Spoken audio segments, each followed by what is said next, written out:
Evening, everybody. I just want to let everyone know that there is additional seating on the second floor. We have a live simulcast feed. If anyone wants to go upstairs, there's about another 150 people upstairs. So it's really exciting to welcome you 600 or so people to this event. It's really a milestone for both the community and obviously the SCA to be here, to have both Rabbi Lord Jonathan Sachs and Rabbi Joey Dweck addressing us as a community. So welcome. I also want to thank, obviously, Jaime Shama, the president of the SCA, for everything he does for the community and the SCA.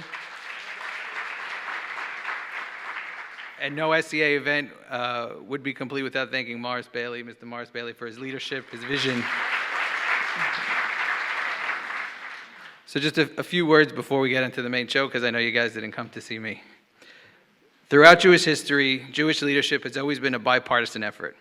From Moshe and Aharon to David and Natan, there has always been a collaboration between religious leaders and secular leadership.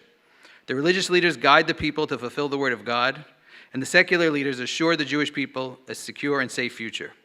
A society in which being a Jew expanded well beyond the walls of the practices of the Beit Midrash and into the character and integrity of society in the hopes of fulfilling the commandments of becoming a kingdom of priests and a holy nation. Over the last 20 years, the SRC, the Sephardic Rabbinical College, an SCA affiliate, and a community institution, had the vision and foresight to lay the groundwork to make sure we, as a community, had the religious leadership to built and bred from within our community. Individuals that not only embodied the religious values of tradition we hold true, but also the same cultural, social norms, and last names that we grew up with. 18 years later, and over 30 graduates strong, our rabbinic leaders of the SCA, our many SCA schools and shuls are being led by graduates of the institution. Consistent with Jewish leadership over the years, the SCA, Sephardic Community Alliance, serves to assist our rabbis in making sure our community adheres to our ideals, ideas, and values set forth by our community founding fathers over 100 years ago. The SCA holds true its value system and welcomes any institution within our community that will affirm and attest to these values. Similar to the ratification of the U.S. Constitution almost 250 years ago, our Declaration of Values is non-compromising and eternal. As I stand before you today, I cannot help but think back to my first college homework assignment. Almost 15 years ago at NYU, we were required to take a class on cultural foundations, an overview on literature throughout the ages, starting, of course, with the oldest book known to man, the Epic of Gilgamesh, followed by the Bible. It was a Tuesday. The professor asked the class to read Genesis by Thursday. Now here I was, a 19-year-old kid, straight out of 12 years of yeshiva of Flatbush and a year in Israel, in which it literally took full semesters to go through the stories of Bereshit. And now he had to read this in a day. How could that be? And that's when it became clear to me. To the professor, the Bible was no different than Shakespeare or Dante. The classics were the classics, and there was no Rashi or Rambam, just ground to cover and timelines to hit. It was just a story. Welcome to college. Welcome out of the yeshiva microcosm I was accustomed to, and welcome to a world with different views, beliefs, and foundational core differences of everything we were brought up with. How do we reconcile the two? How was I supposed to reconcile the next 4 years ahead of me with the last 12 years of my life? In order to be able to excel in college and my career, I had to revert back to the foundational values that I was given. I firmly believe that it is our job to be a light unto the nations, for us to be exemplary leaders in society for whom we are and how we act. There's no room for an ethnocentric approach to Judaism that labels us as untouchables like the caste system of the 12th century. We were afforded the ability to contextualize the Word of God that we hold so dear, take time to understand the true beauty of the Torah that was given to our forefathers 3,000 years ago, the duty to build a moral and responsible society that cares for the less fortunate, that treats all individuals with dignity and respect, and represents an existential being that is the sole lifeline for existence itself. A God that would leave more questions than answers, but gave us the tools to be able to apply the values he gave us to perpetuate a better world than we inherited. The SCA clearly understands this and was created to instill such values among 20,000 and growing constituents that make up its member organizations. I am honored and humbled to be here tonight and introduce you to two of the most global giants in understanding how to apply these values to our lives and to the universal Jewish world mankind. Rabbi Lord Jonathan Sachs, who I first met through his writings of The Dignity of Difference, a response to the horrific attacks of 9/11, has become a part of my family's weekly routine. Hardly a week will go by without discussing and internalizing the message in the Rabbi's Covenant conversation. Week after week, the rabbi takes a newfound approach to the parasha or holiday ritual and offers an inspiring and relevant approach to the Torah's eternal message. For the last 10 years, I have read many of the rabbi's books, often ordering them on Amazon UK because they get them months before the US site has the book. And time again, I find myself nodding while reading and thinking, wow, he really gets it. There is no other way to read this. Last April, my wife and I had the honor of hosting an intimate Saturday night with the Rabbi and Elaine Sachs and our closest 100 friends. We were able to ask the rabbi challenging questions that were troubling us young emerging leaders. Question after question on ritual, contrary views, evolution of Jewish thought, the rabbi could reassure and validate a continued and renewed relevance to the founding values and operating principles of our forefathers and predecessors. Rabbi Joey Dweck also needs no introduction in our community. A dear friend and partner, Rabbi Dweck has taught me that the author of the Torah and the author of the world are the same, and there are no contradictions. Rabbi Dweck inspired me to be able to see Hashem in everything we do and observe, in every breath we take, every sunrise and sunset we witness, to know God is existence, and without him we simply would not be. The rabbi's appreciation of the arts and sciences has inspired me to buy countless books, from Eric Fromm's Art of Love to Janine Benai's Biomimicry, Innovation Inspired by Nature. I said I bought them, I didn't read them. Rabbi Dweck currently leads the S&P across the pond, still stays close to our community, inspiring both young youth and adults that the Torah is the infinite wisdom is truly the key for us as individuals and us as a nation to have the power to forge ahead and a path of continued success and leadership for our community and the world at large. I would also like to introduce Mrs. Denise Zami. Denise is currently a Beit Midrash Fellow at SCA High School in Riverdale and pursuing her MA in Tanakh at Bernard Revel Graduate School. She received her BA in Jewish education from Stern College for Women. She has also spent a year of high school studying in Israel at Midrashet Lindenbaum. Denise loves teaching in formal and formal Jewish settings. This past summer, she was assistant head counselor of Achva West, a West Coast teen tour for high school sophomores. And I just want to, what you're about to have is not a lecture from Rabbi Joey or Rabbi Lord Jonathan Sachs, but it's really a moderated question and answer forum that's going to be driven by you. It's going to be driven by the questions and the challenges that you have. Denise will be moderating. She has some great thought starters. We went through them earlier last week. But really, it's your opportunity to hear from two individuals that, like no other, understand the challenges that you face on a daily basis, we all face on a daily basis, and give you their approach on how to tackle these issues. So without further ado, Rabbi Joey, Rabbi Lord Jonathan Sachs, and Denise, come on up.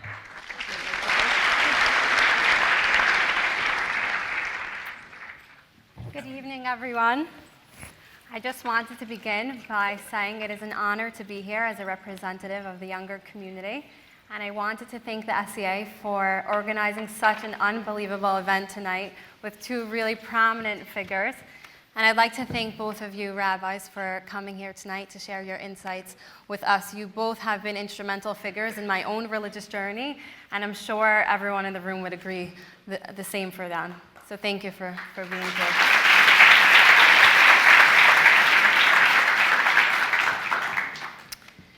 If you would like to just start with any opening remarks that you would like to share. Opening remark, oh gosh. Denise, it's very simple. I have to say two things. Number one, you as a group, and indeed the SCA as an organization, are one of the most joyous, enthusiastic, passionate, and committed groups of Jews I've met anywhere in the world, and I salute all of you. Special thanks to Morris Bailey, to Jaime Sharma, and all the people who make it happen, but especially to you, because I just love it, and I do try to convert the Ashkenazim to become Sephardim. I haven't succeeded yet. Send them to me, Arab. But, I mean, kol hakavod to you. That's the good news. The interesting news is you ask the most difficult questions of any group I've ever come across. So thank you for the challenging questions, and I hope the answers will at least be of interest and I hope move you forward. Thank you. Denise, it's great to be here. I'm glad that you're here moderating. It's an honor to be sitting with you, to be sitting with everybody. I know I look very forward to this night.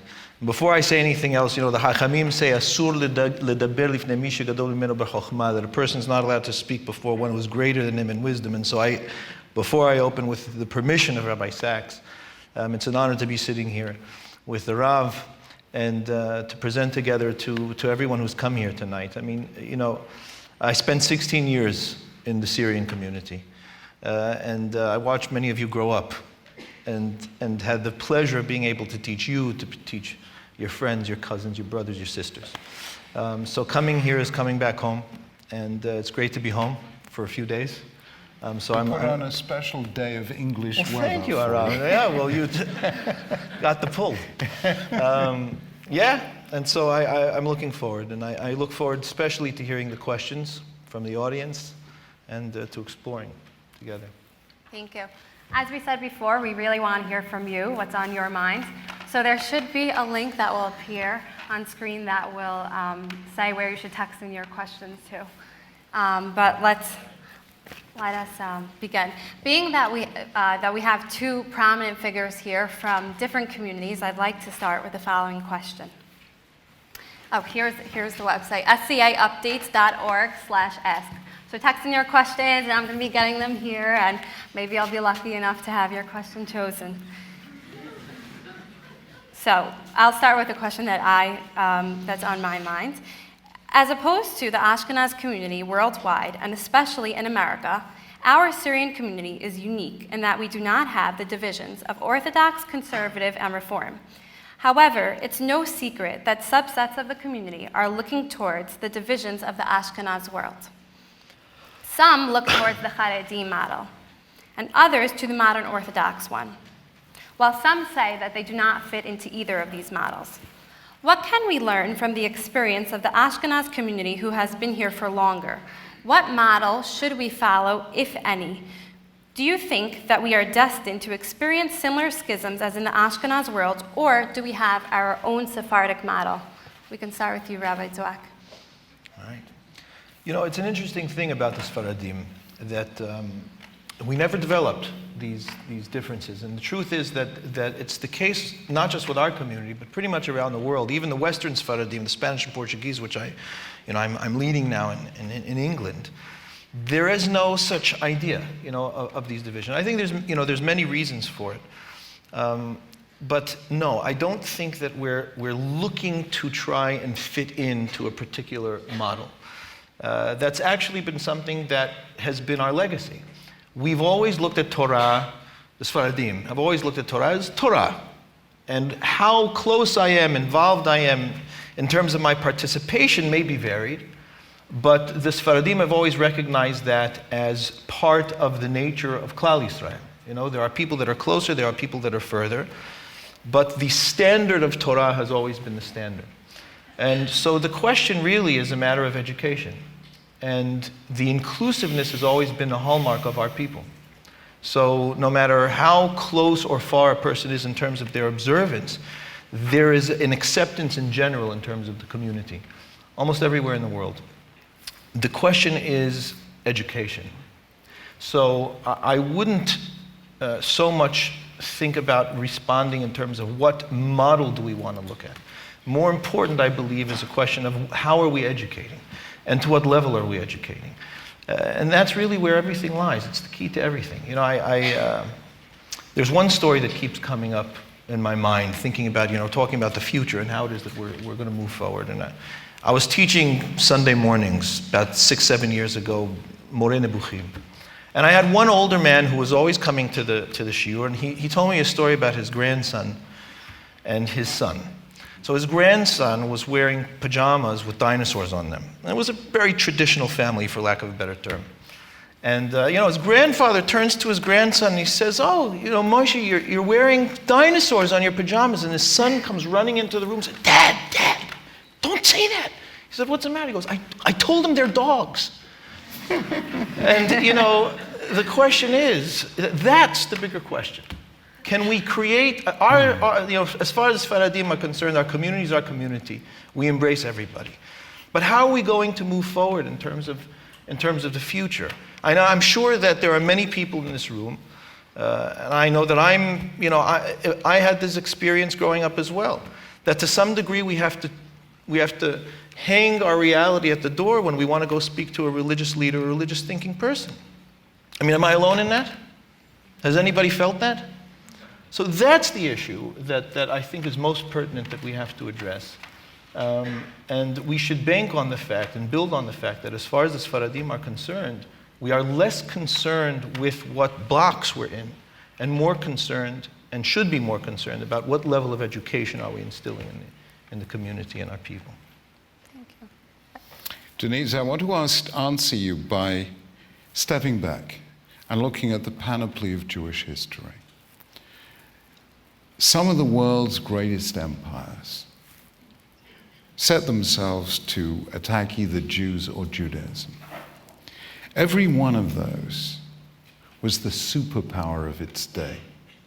Egypt of the pharaohs, Babylon, the Assyrians, the Babylonians, the empire of Alexander the Great, the Roman Empire, the medieval empires of Christianity and Islam, all the way up to the Third Reich and the Soviet Union. Every one of them seemed to bestride the narrow world like a colossus.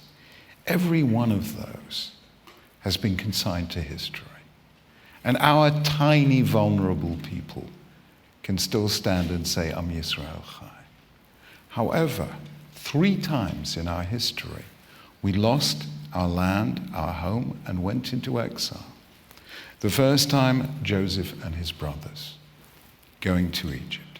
The second time, the Churban Bayit Rishon, the Babylonian destruction of Jerusalem and the Babylonian exile, and the third time in the days of Rome. All 3 times for the same reason. Joseph and his brothers, Lo Yachlu Dabro LeShalom. There was a division within the family. They couldn't talk peaceably with one another. In the case of the first temple, after only 3 kings, Saul, David, and Shlomo HaMelech, the kingdom divided in 2, and as another Abraham, not Avram Avinu, but Avram Lincoln, said, a house divided against itself cannot stand, and therefore the northern kingdom conquered by the Babylonians, the southern, by the Assyrians, and the southerns by the Babylonians. When it came to the Roman siege of Jerusalem, Josephus tells us that the Jews inside Jerusalem were more intent on fighting one another than they were on the enemy outside. In other words, the biggest empires couldn't defeat us, but we managed to defeat ourselves. There is only one nation on earth that can threaten the Jewish people, and that is the Jewish people. So never allow ourselves to become divided. Those divisions began in the 19th and 20th centuries. Germany produced reform and then conservative Judaism and took it here to the States. Eastern Europe divided between religious and secular and took it to Israel. And so American Jewry and Israeli Jewry is deeply divided. There are only 2 groups that never went that way. One of them was the sort of Anglo-Jewish model that I call inclusive orthodoxy, which you also find in Italian Jewry, French Jewry, South Africa, Australian. And the other one is the Sephardi community. Those 2 remained inclusive communities. And that is how Hashem wants us to be. You know, we pray every Yamim Noraim, V'yei asu kulam aguda achat. Make all of us into one unified band. And the truth is that the more open a community is to diversity, the bigger it becomes, the richer, the more diverse. So I want to say never go down that route to division. Just be very honest, be blunt with ourselves. It took 4 generations for the world of Islam to divide between Sunni and Shia. It took, in the 16th, after the Reformation, 1517, European Christianity split into Protestant and Catholic. The result was wars, violence, murder, destruction. God forbid that we should ever be so divided from one another that we don't see ourselves as one people. So never go down that Ashkenazi road of division. Just forget it. We have that on. What? We have that recorded? Please, just don't follow us, okay? You remember the story of Rabbi Chaim of Sons? A man is lost in a forest for days. He can't find a way out, and he can't see anyone. Suddenly, he looks up and sees a stranger coming toward him. And he says, the stranger will show me the way out. They come together, and the stranger, he says, friend, show me the way out. And the stranger says, I can't show you the way out because I too am lost. All I can say is, don't go down the path that I've come from, and now let's find a new way together. So I say to Sephardim with Ashkenazim, as I say as an Ashkenazi, don't go down that path that we came from, and now let us walk into the future together. Amen.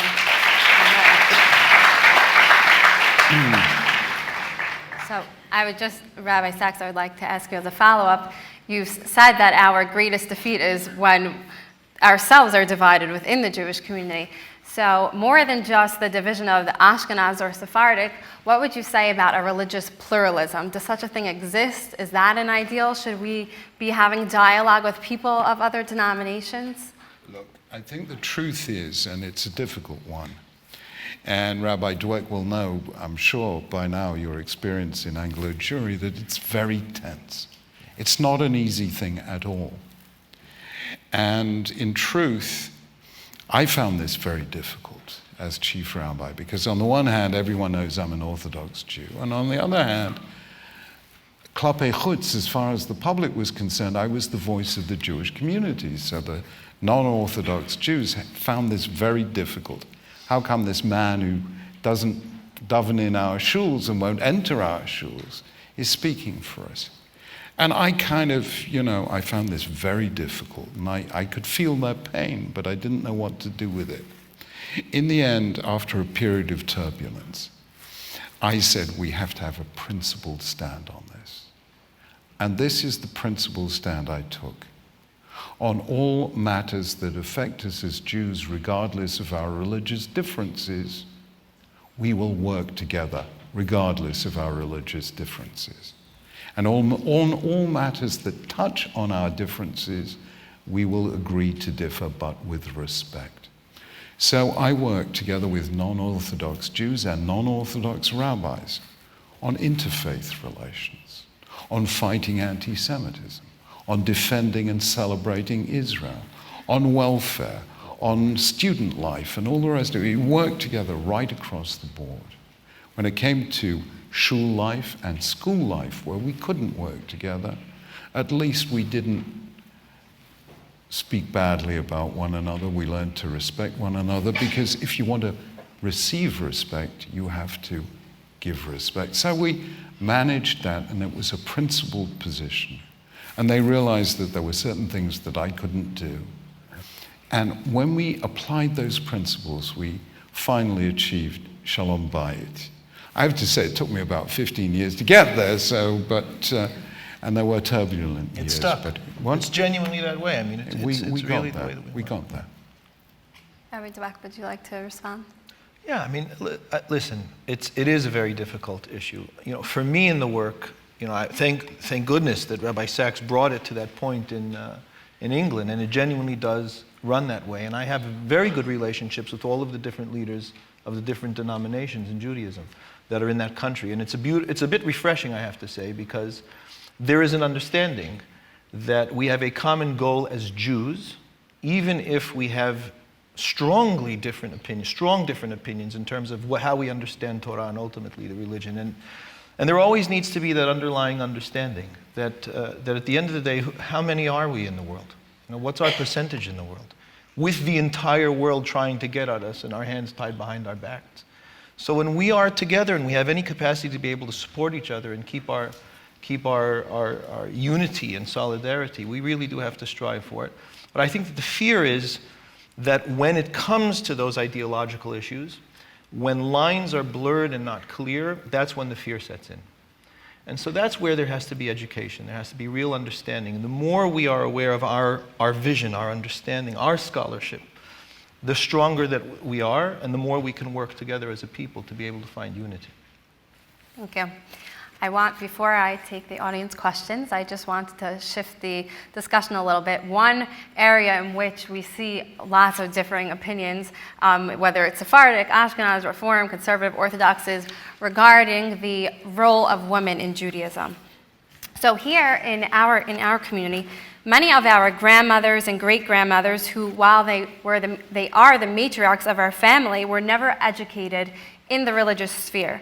Today, we see a huge change happening as the women are educated alongside the men. The women are teachers, leaders, and integral to passing on our heritage. I wanted to ask you, what is the ideal role of women in Judaism?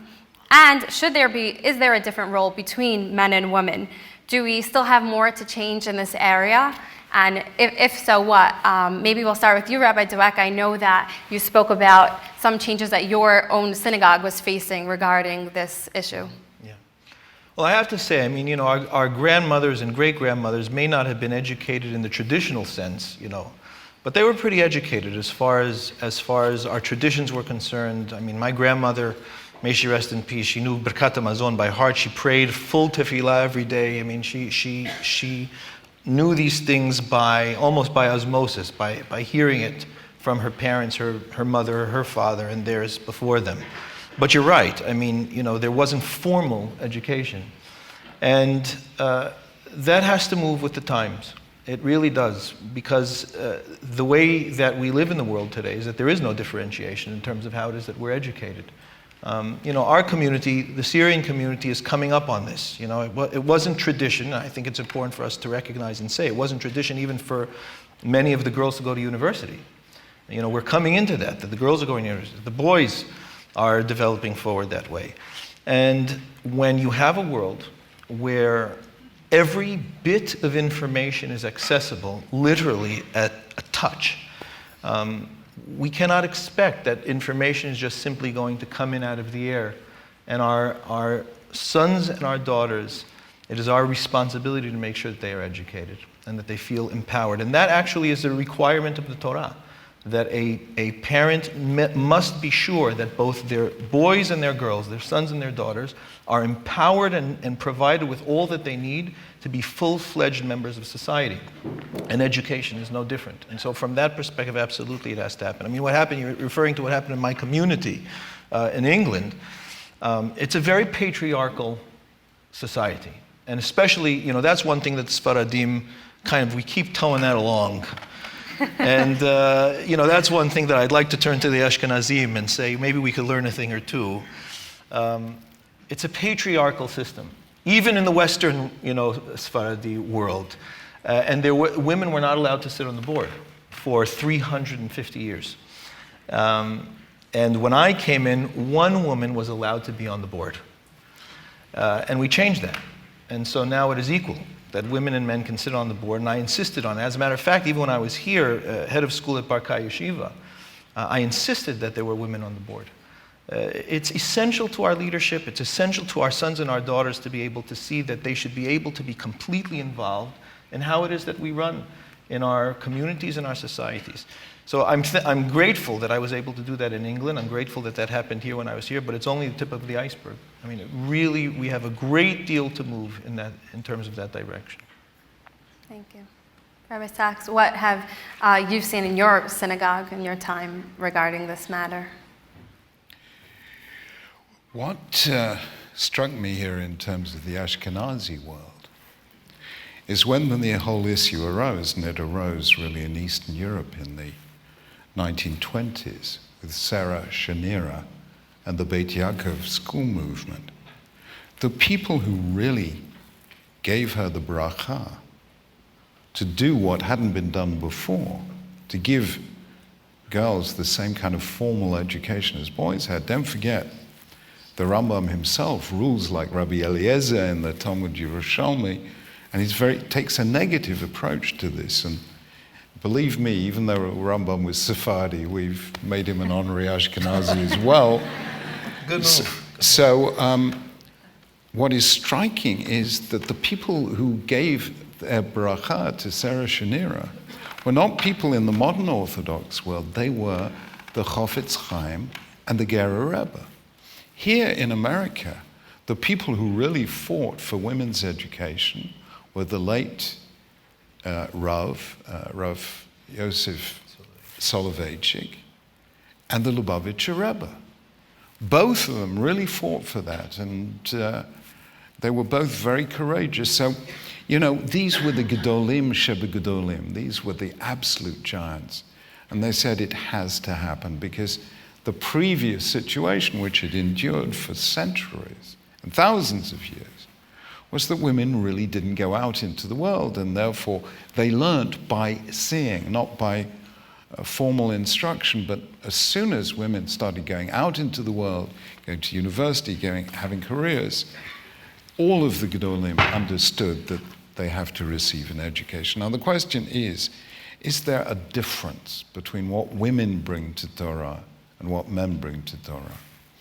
And I say that if you look through Tanakh, you will see two verses in particular that talk about the difference. Malachi talks about Kisifte Kohen Yishmeru Dat, and Kohanim were men, they weren't women. So he's talking about men's Torah, and he says, Torat Emet al Pihu, the law of truth was on his lips. The last chapter of Sefer Mishlei, which we say every Friday evening, which talks about Eshet Chayil, says Torat Chesed al Lashonah. There's a difference between the Torah of truth, which can sometimes be quite harsh, and the Torah of Chesed, which is never harsh, which is always human, sensitive, emotionally subtle and literate. And that is what women teaching Torah will bring. They will bring the Chesed back into Torah. Now, Elaine and I had the great privilege of knowing, when we were at university, a woman who's become one of the great Torah teachers of our generation. She was writing a doctorate on English literature at the time, but you all know her by the name of Aviva Zornberg. And you read Aviva Zornberg, and you are reading Torat Chesed. So therefore, I think that there has been a woman's voice that has been missing from the conversation of Torah for many centuries, and it's coming back in our time. Now, what gives us the right to do this? And the answer is that HaKadosh Baruch Hu, and I hate to break this to you, that not only was HaKadosh Baruch Hu not Ashkenazi, he wasn't Sephardi either. Stop it. Moshe Rabbeinu was obviously Sephardi, but HaKadosh Baruch Hu was above these things. When it came to giving the Torah to Israel, said to Moshe Rabbeinu, Kol Toma Levet Yaakov v'taged livnei Yisrael. And Chazal say, and Rashi brings it in his commentary, Kol Toma Levet Yaakov Eila Hanashim. God gave the Torah to women before he gave it to men. So what we're seeing with this return of formal education for women is the situation that Hashem created on Sinai, and we're seeing this wonderful renewal through the women of Torah of our time. Thank you.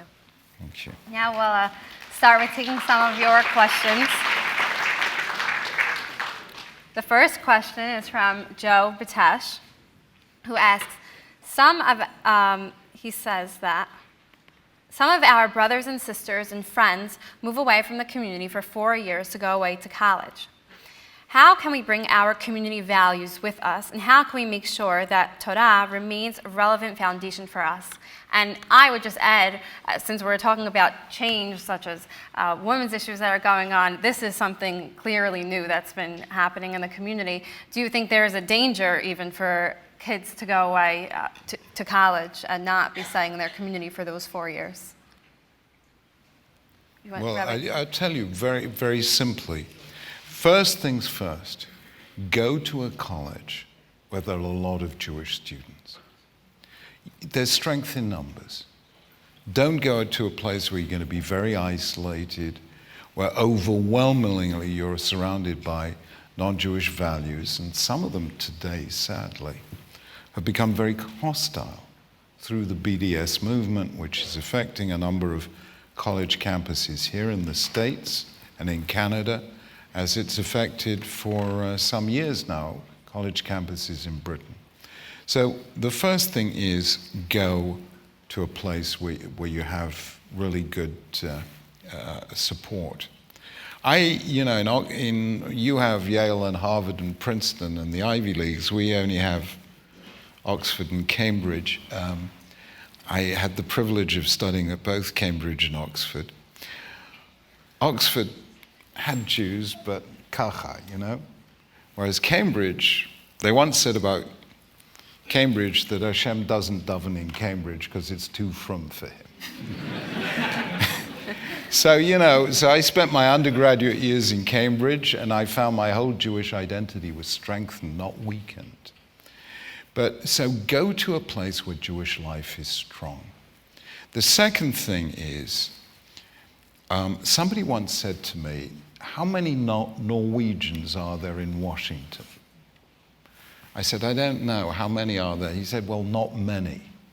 So it's very easy if you're a Norwegian in Washington to assimilate. He said, but there's one family in Washington where they're so proud of being Norwegian that they have the Norwegian flag in the front garden. They observe all the Norwegian holidays. On the walls, there are pictures of Norway. That family will never assimilate. Which house is it? The house of the Norwegian ambassador. He said, ambassadors never assimilate. So if you're going to college, go there as an ambassador of the Jewish people, and you will never assimilate.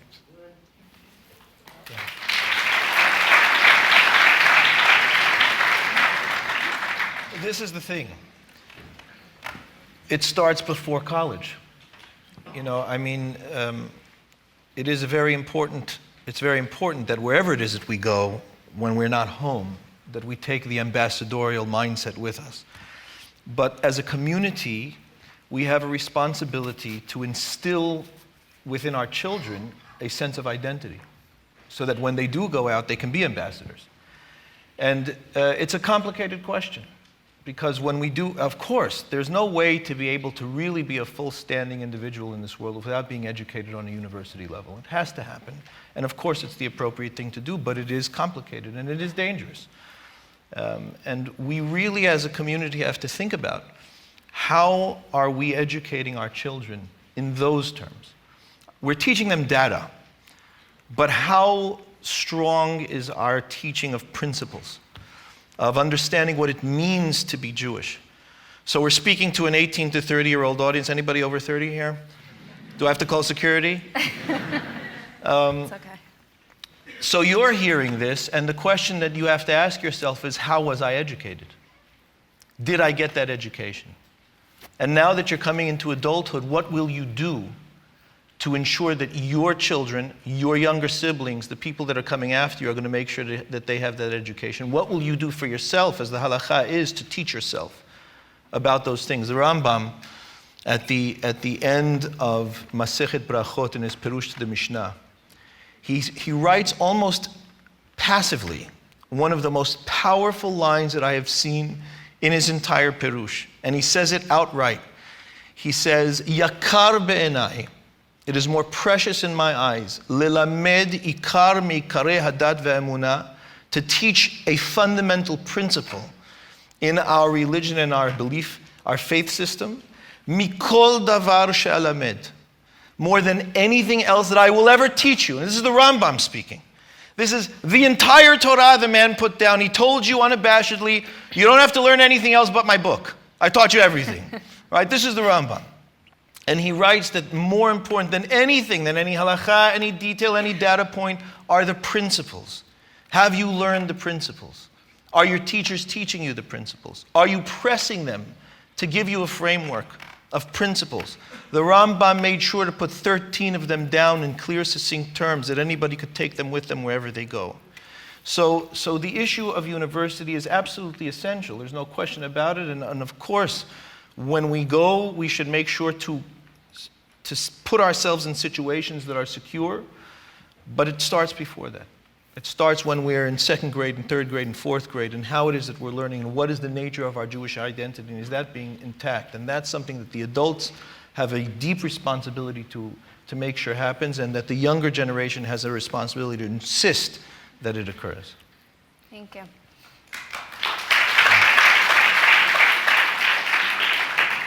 We spoke about how important it is to maintain this unity within our community, and how, Rabbi Sachs, you said the Sephardic model should not go down the Ashkenaz path.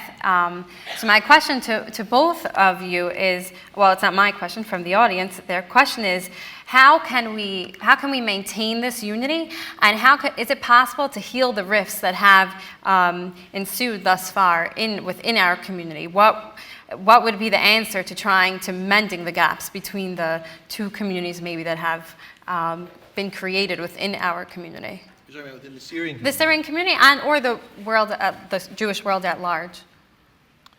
Well, there's one thing that I find in terms of my everyday experience, and that is that you find people, everybody's in the closet, for lack of a better term, and in the sense of they feel that there is a world out there, they know that there is a reality out there that they sometimes are not allowed to speak about, or it's not accepted that you speak about it.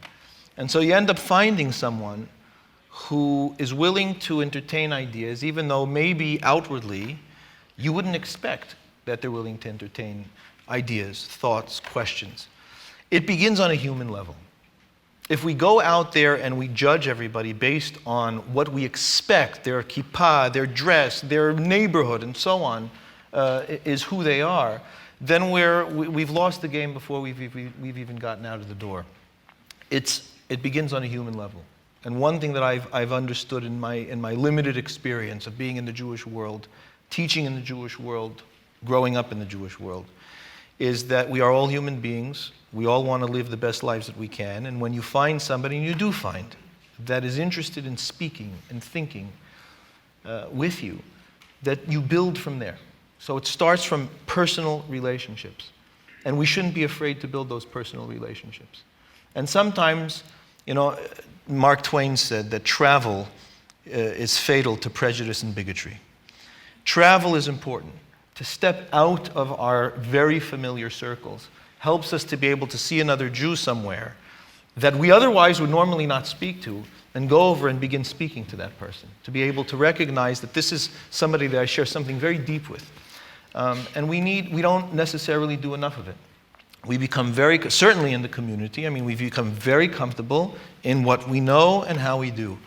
And we should seek to step out and find other communities, do a Shabbat away, be able to, when you travel, go and see people in different communities. I know that there's a lot of people who go away on business in the community, that suddenly you're in Hong Kong and you're sitting at a table with people that you would never entertain a discussion with. Those are the most precious moments of your business trip, because you're able to speak to people, Jewish people, that are coming from other parts of the world, and experience a personal relationship that you otherwise wouldn't. And so all of a sudden the walls fall. And that's really what we need to happen. The walls need to fall, and recognize that at the end of the day, we're all Am Yisrael, and that we're in this world, and we've come to this point in history as we've been burned by the fires of the world, and we're still here. And so for us to be able to recognize that in our lives and our everyday situations when we go out is essential. And I think that we can. And I think that the younger generation is more prone to it, because as it is, the walls are falling. You're able to contact and communicate with anyone in the world in a second with something that you hold in your pocket. Yeah, so the whole mentality changes as to where the walls are and what the barriers are. Yeah. Love that. Thank you.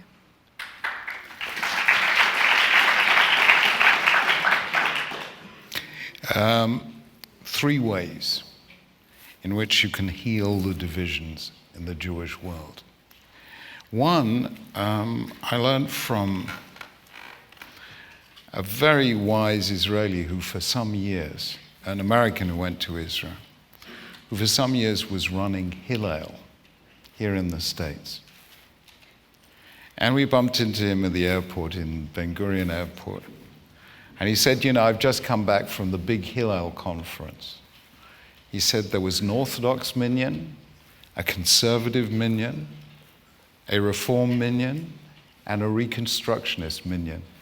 And all 4 were Carlebach minyanim. Do you know what that is? Yeah? All 4 of them were singing the music of Reb Shlomo Carlebach. One thing that unites Jews is music. Why? Did you notice that almost everywhere the Israelites went, they argued in the wilderness? And yet, what do we read? Az Yashir Moshe Uvnei Israel. Rashi says, not in his commentary to the Chumash, but his commentary to the Gemara, that Sharta Alehem Ruach HaKodesh, the divine spirit at Kriyat Yam Suf, at the division of the Red Sea, rested on them, and they all sang together. Why? Because words are the language of the mind. Music is the language of the soul. So when it comes to mind, 2 Jews, 3 opinions. But when it comes to the soul, kulanu ke'ish echad belev echad. So music has an extraordinary power to heal. We may not be able to speak together, but we can sing together. Number 2 is in this week's parasha in Vayera. Vayisa einav vayav yinei shlosha anashim nitzavim alav. Avram Avinu sees 3 strangers passing by and says, "No, come in, eskizintahate," whatever that is in.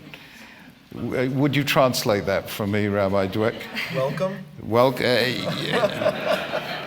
You know, come and eat. Now, we all know that Sephardi cuisine, especially Syrian Sephardi cuisine, comes directly from the angels, and it's food fit for angels. I almost got into a couscous fight with a Moroccan when I said that. It was big trouble. So one way or another, food can bring people together, and I think that is what the sages meant when they said, "Gedolah ichnasat orachim mikabalat pnei Shechina," welcoming a stranger into your home, making them feel at home, giving them having a meal together. This can turn strangers into friends. So food heals, music heals. But the third one is actually very deep. I was worried some time back that the Jewish people would split apart in Israel between religious and secular, in Chutz La'aretz between Orthodox and Reform.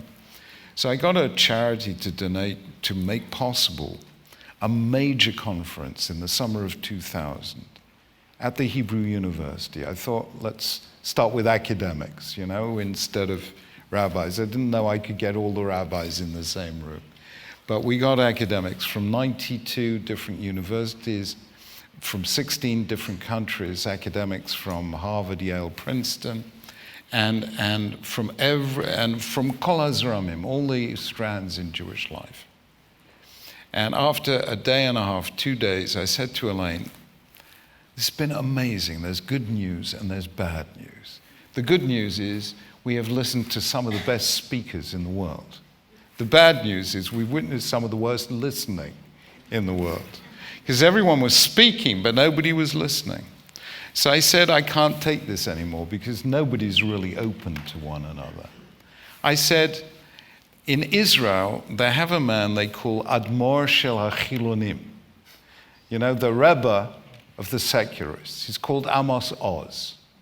He lives down there in Arad, a long way away. I said, when there's an Admor in town, you go to visit them. So we've got a secular Admor out there in Arad. We're going to travel to meet Amos Oz. I'd never met him before. So my friend said to me, what are you going to do? You're going to convert him? I said, no, we're going to do something much better than that. We're going to listen to him.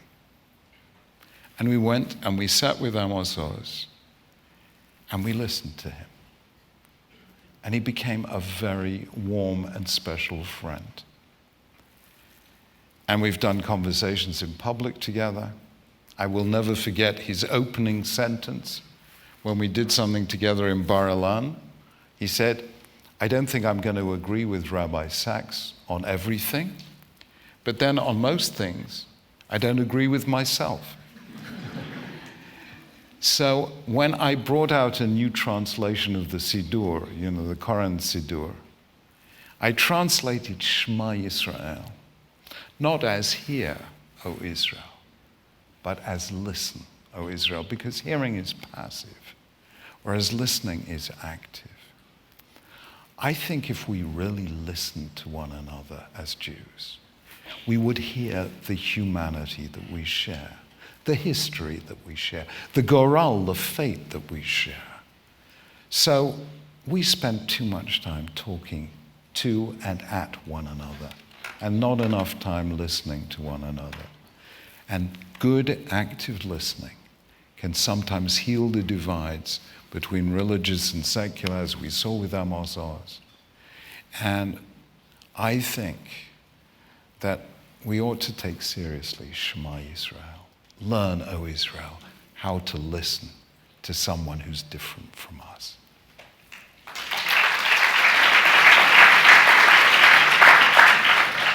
Thank you. I think I will share that with my students the next time they are screaming over each other, as they usually do.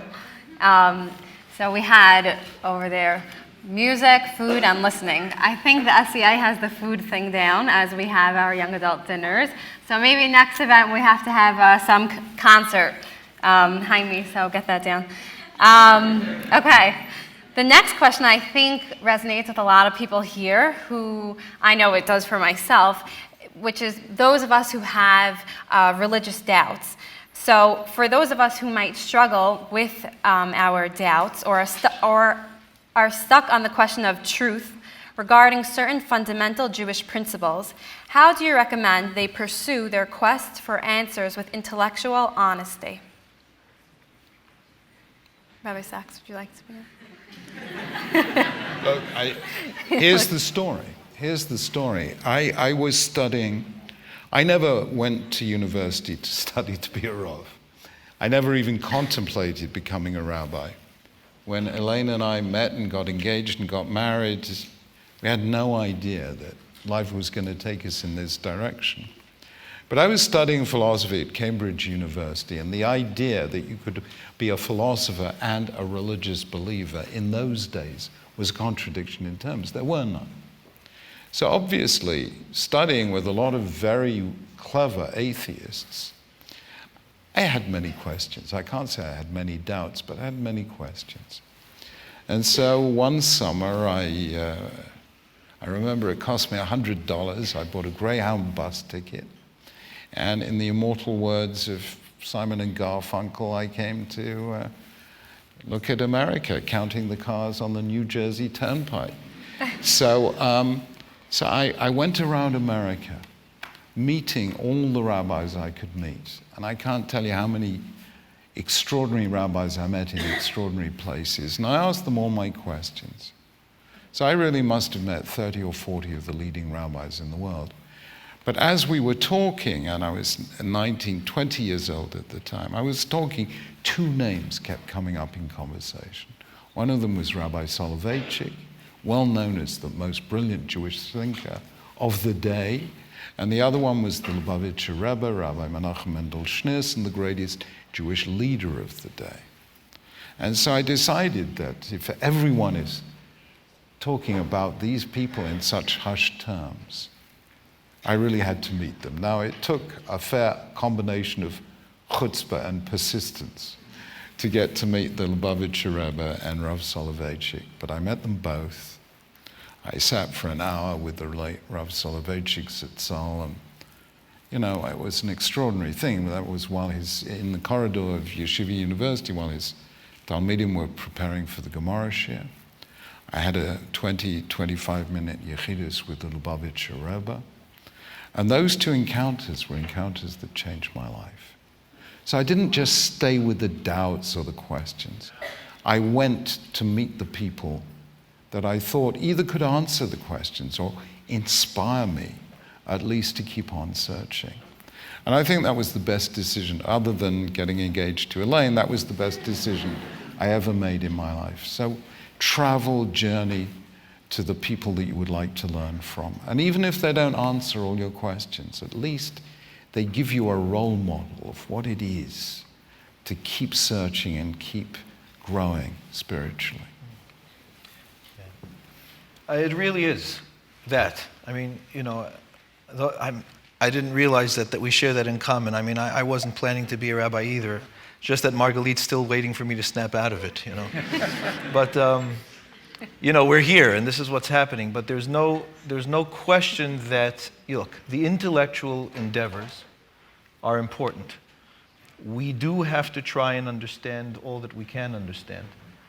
But at a certain point, one has to realize that you cannot hold God in your head. And that the connection to God is the experiential connection. It's, you know, we read in the Haftarah last week, Yeshaya says, Halo yadata, im shamata. I mean, haven't you heard? Don't you know? Can't you see that God is God? And, you know, you'd expect for a Navi to be able to be a little bit more, you know, steady than that, a little bit more thoughtful than that. And what Yeshaya is saying is look out at the world.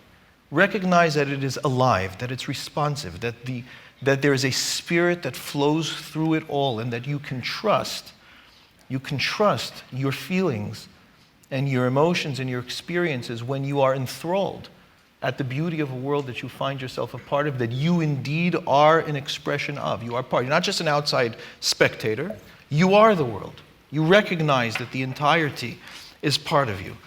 So the relationships are essential when it comes to that.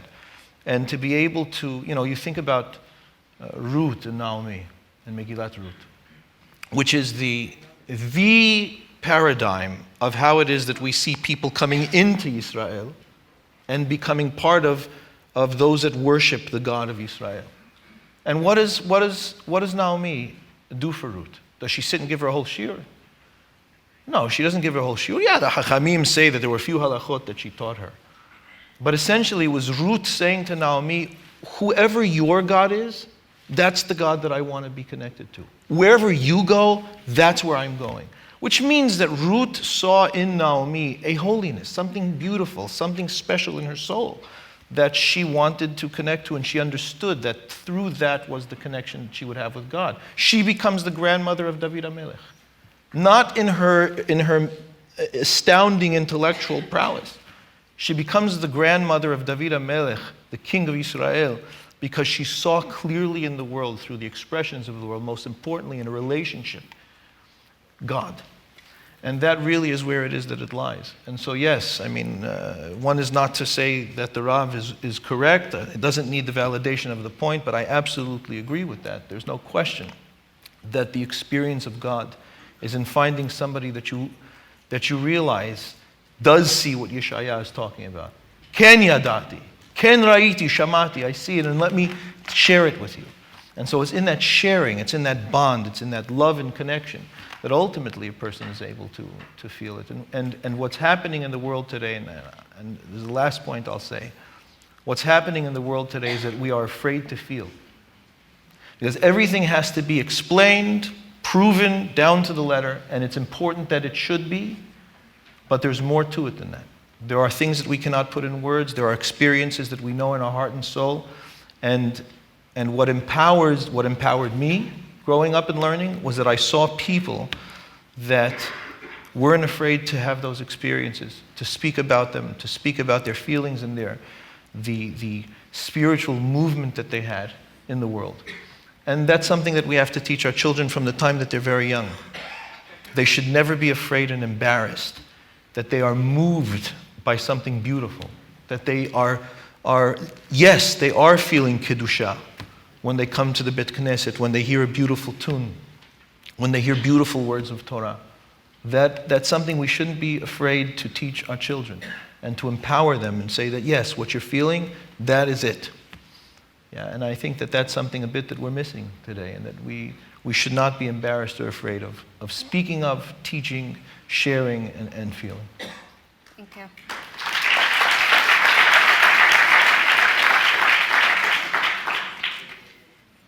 So one of the last questions we'll ask comes from Elisa Rudy, who happens to be one of my best friends, no big deal. And she got a shout out. She did get a shout out. She writes, as a graduate student at a well-known university, she's at NYU studying Near Eastern Studies, is that right? right? Near Eastern Studies. She writes, I am constantly exposed to academic denial of the existence of the Jewish people and a Jewish homeland.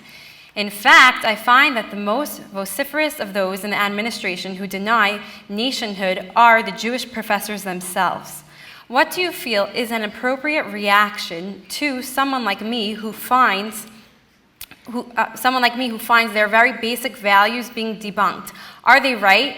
How do we strengthen ourselves against this kind of existential criticism? Rabbi Sachs, would you like to begin? You know, sometimes Jews feel that we really don't have enough enemies. So let's see if we can manage to multiply some ourselves. I find this kind of self-hatred pretty unpalatable and unacceptable. Let's be absolutely blunt. The Jewish people has been a people for longer than any other in the Western world. It's been around for 4,000 years, twice as long as Christianity, 3 times as long as Islam. Everyone knows this. We know, of course, that people were always writing our obituary. The first reference to Israel outside Tanakh is in the Meneptah Stele, inscribed by Meneptah IV, who was the son of Ramses II, the pharaoh that most scholars identify with the pharaoh of the Exodus. The Meneptah Stele was engraved around 1225 BCE, i.e. 32 centuries ago, and it says, Israel is laid waste, her seed is no more. The first reference to Israel outside of Tanakh was an obituary. So, incidentally, was the second, written, it's the so-called Mesha Stele of 900 BCE, which says something very similar. And as Mark Twain said, on reading his own obituary, reports of my death have been somewhat exaggerated. So we are still here and still singing Am Yisrael Chai, but the evidence for the existence of Israel is massive and vast, and who on earth is supposed to deny it? Although there is somebody called Shlomo Sands who actually is mounted a really ingenious argument. You know, what's it called? There's something, something of the invention of the Jewish people, I think it's called, right? He's got this wonderful theory. I commend it to you. It's brilliant.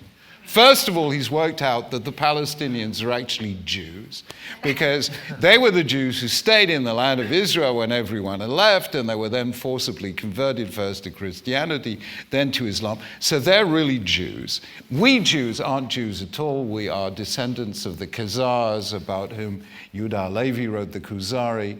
We are all actually Caucasians who converted to Judaism. So he's decided we can solve the Middle East problem between Israel and Palestinians by going and telling the Palestinians they're really Jews and telling the Jews they're not really Jews at all. This is a very, very creative diplomatic initiative, and if anyone believes it, I give them a prize for credulity. So that's number one. The Jewish people has been a people longer than any other, and everyone knew this. And such was the bond of peoplehood that something unique happened. Saadia Gaon knows this in the 10th century because he's worked out that Jews remain one people despite the fact that they have none of the normal characteristics of a people. They don't live in the same country, they don't live in the same culture, they're not part of the same economy, they are not part of the same political dispensation, they don't even speak the same language. Rashi spoke French as a daily language. The Rambam spoke Arabic. One way or another, they had nothing in common.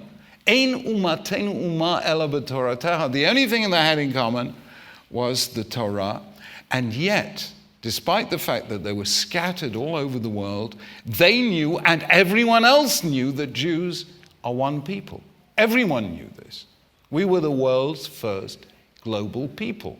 For 2,000 years, we were the world's only global people. So that is Jewish peoplehood. As for Jewish nationality, the nation state of the Jewish people, Jews have had a longer connection with Eretz Yisrael than any European country has had with its own between the people and the population. You remember, no, you wouldn't remember, you're far too young. In 1835, one rather anti-Semitic Irishman called Daniel O'Connell said to Benjamin Disraeli, whose father was Sephardi, but for various reasons fell out with the Spanish and Portuguese community that you've inherited. Anyway, he said to Benjamin Disraeli, "You are, sir, are a Jew." And Benjamin Disraeli said, "Yes, sir, I am a Jew. And while your ancestors were painting themselves with woad, mine were chanting psalms in the Temple of Solomon." So even the British Parliament knew, everyone knows, that the Jewish connection with Eretz Yisrael is the oldest in recorded history. And therefore, to deny Jewish nationhood or peoplehood, or to deny the Jewish connection with Eretz Yisrael, is crazy beyond crazy. Let me tell you, the holiest places in Christianity are, in Western Christianity, Rome, and in Eastern Christianity, Istanbul, Constantinople. In Islam are Mecca and Medina. So why is Jerusalem important to Christians and to Muslims? Only because it's important to us. Yerushalayim is mentioned 969 times in Tanakh. It's not mentioned once in the Quran. So Jews established the connection with Eretz Yisrael that then influenced Christians and Muslims to say, we have a connection. And of course, they fought and killed each other for several centuries during the era of the Crusades. So anyone who denies this is either crazy or a tenured professor in an American university. And I say to them, grow up. Kabel ha'emet mimisha amra. The first thing you want to do if you're a teacher in university is to have the guts to acknowledge the truth and encourage your students to think for themselves and to discover the truth, that we have been a nation longer than any other, and Israel has been a home for longer than it has been to any other people. Amen. Full stop.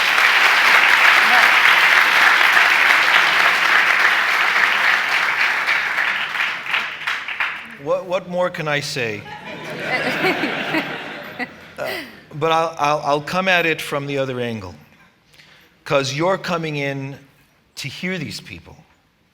And when you hear these things, if you feel at all uncomfortable or ill at ease, remember, Moshe Rabbeinu could come down and split the sea 100 times.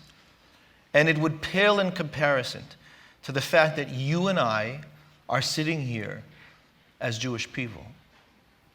It shouldn't have happened. We should not be here.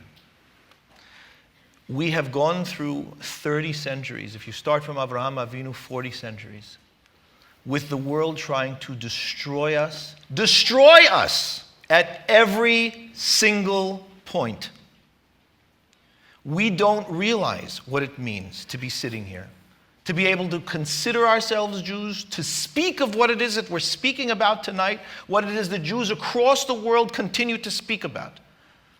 You know, I mentioned at my inaugural address, there is a man in London, his name is Jack Lunzer. He has the largest collection of Hebrew books, private collection of Hebrew books in the world, spanning 1,000 years. And it was displayed here at Sotheby's in 2005 because he wanted to sell it. He had very clear stipulations of what he was going to do, but he wanted to sell this. And I walked in to view it. You know, it was here. I wanted to go see it. And it was displayed in an unbelievable way. You know, you would think, how do you display it? By subject, by author, by year. It was displayed by region, by country in which the books were written. So you walk into this place, And it hit me immediately from A to Z. There was practically not a country on this planet that wasn't represented there. That means that our people have been practically everywhere on this globe, with everyone trying to destroy us. And we're not just surviving, we're writing, thinking, and publishing wherever we are. The Torah has been with us throughout the entire time. That is, without question in my mind, the single greatest miracle that our people have ever witnessed. You and I are the living testimony to the miracle. So you know what that brings? It brings a tremendous amount of uneasiness to us and to everyone else. Because it's not just that we've been around for 3,000 years. Guess what happened? We came back home. We haven't been home for 2,000 of those 3,000 years. What were the odds that we would forget about survive, but we've survived it, and now we've come back home. So we have an address now on the planet, and no matter how far you dig down in that land, whatever it is that you find has our name written all over it. It's a little bit unsettling, because you know what it means for us? We're real. We have a responsibility. We have a legacy. We have an identity that is undeniable. What it means for everybody else, we don't go away. And so what are we supposed to do about that? What do you do when you have a people that have been on this planet, have been away from home, have been thriving, not just surviving, but thriving for 3,000 years? We don't go away. That should be at the core of all of our hearts. And let them say what they say. But the truth is in our very existence. To recognize that we are back home, a place that we left 2,000 years ago. Is there a bigger miracle than that? Is there anything more that we need to be able to know what we're about and who it is that we're meant to be? Yes, we fill in the details, but ultimately, it's such a powerful truth and such a powerful reality that the weight of it has people worrying about whether they're able to bear it. But there's no question. Our shoulders have bared it for 4,000 years. We can bear it. We should bear it not just as a weight, but with great pride. It's a crown, ultimately, that we're wearing on our heads. Wear it proudly. Thank you.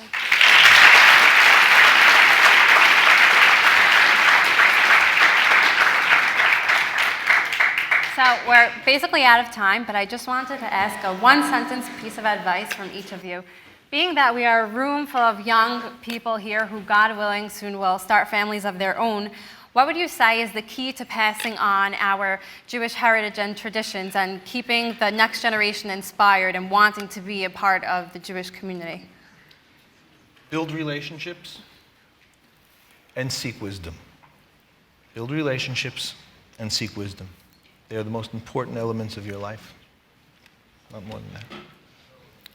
The El Sheikh asked a very simple question. It says, V'shinantam levanecha, you shall teach these things and hand them on to your children. And the El Sheikh asks, well, how can the Torah tell us something that we're not sure we'll be able to succeed at?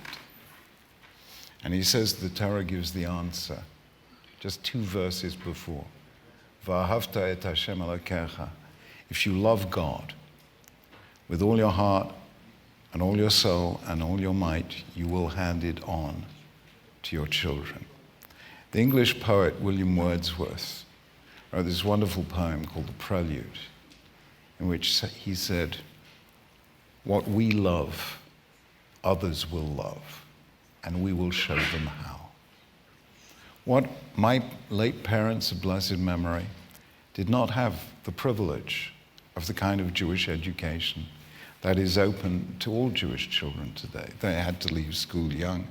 They didn't know much.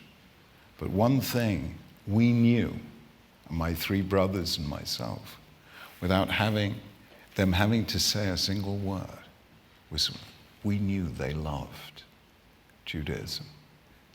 They were Ashrei Yoshvei V'techa. When they were in shul, that was their home. They handed on that love. So whatever love you have, you will communicate to your children. Love Hashem, and they will love Hashem. Love Judaism, they will love Judaism. It's that simple. Thank you.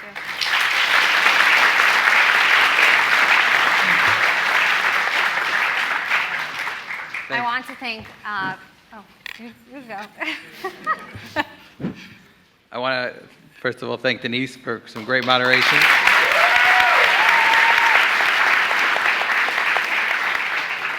So I personally had a lifelong dilemma being a product of an Ashkenaz mother and a Sephardic father, and I guess I chose the right path, according to what we learned today. I also know that tomorrow I am leaving for Eretz Yisrael for my son's bar mitzvah, so I will definitely have the opportunity to share in some of the homeland that we discussed tonight. But I really just want to take the opportunity to thank both the rabbis for really inspiring us and finding meaning and relevancy in these difficult questions that we face. You know, the night was titled "The Faith in Our Future," and I think given the answers and the perspectives that we hear tonight from both Rabbi Lord Jonathan Sachs and Rabbi Joey Dweck, we really understand that the faith in our future is understanding our past. And I think looking to what was will enable us to understand what should be and what will be, and being able to leverage the roots and the traditional values that we were brought up with will enable us to bring both the community and the Jewish world into the future. So thank you very much. At this point, I would like to call up Mr. Haim Mishama, the president of the SCA, to give us some updates on what upcoming SCA events, as well as a thank you for the evening.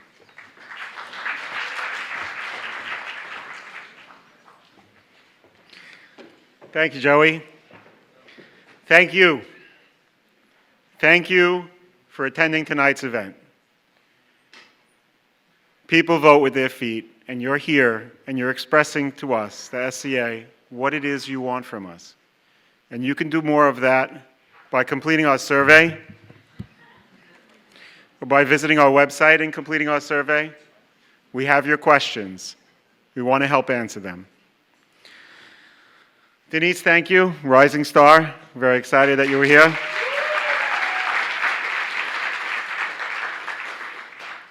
Rabbi Dweck opened by saying that he couldn't speak because Rabbi Sachs was on stage. How could we speak? But thank you, Rabbi Sachs. It's always a pleasure to have you here with us.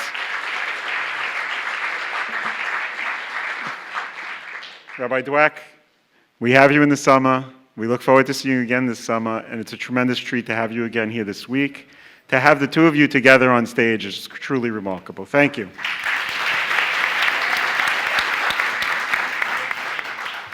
At the close of this portion of the evening, please proceed upstairs to the second floor for a reception. I know you must be hungry, thirsty, or both. Please come and stay and talk. I have a long list of thank yous. I'm going to just say thank you to all those volunteers that helped us put this night together. The best place to go to find out what the SCA is doing is scaupdates.org. And to make that easier for you, within a month or so, we'll have torah2go.com as the central place to find out anything happening with the SCA or any of our affiliates. If you check it out, you will see that we have women's program daily during the week. We have women's programs at night. We have young adult programs. We have a new class starting tomorrow night with Rabbi Sion Seton in the Brofman Center at NYU. That's a good one. Also, additional infomercial on December 3rd, the Hayom Minyan is hosting a screening of the Jewish heritage, Joey Sitz movies. So that's in Sephardic at 6:30 on December 3rd. On December 9th, the SCA is hosting a Friendsgiving dinner on a Friday night. 7 different kehilot coming together, and the rabbis of each of the kehilot will be in attendance, and there'll be a panel. And that's also in Sephardic Synagogue on Friday night, December 9th. We really want to hear from you. Please visit our website. Please send us in your questions, because we can continue to create this type of programming if you allow us to. Earlier tonight, we had a remarkable session where we heard from the rabbis. And Rabbi Sachs mentioned, and we humbly accept his gratitude that the talet that we gave him last time he was in town, he uses every day. So we're hoping that not every day, but at least every Friday night, he'll use this. And maybe if they get together in London, they can toast.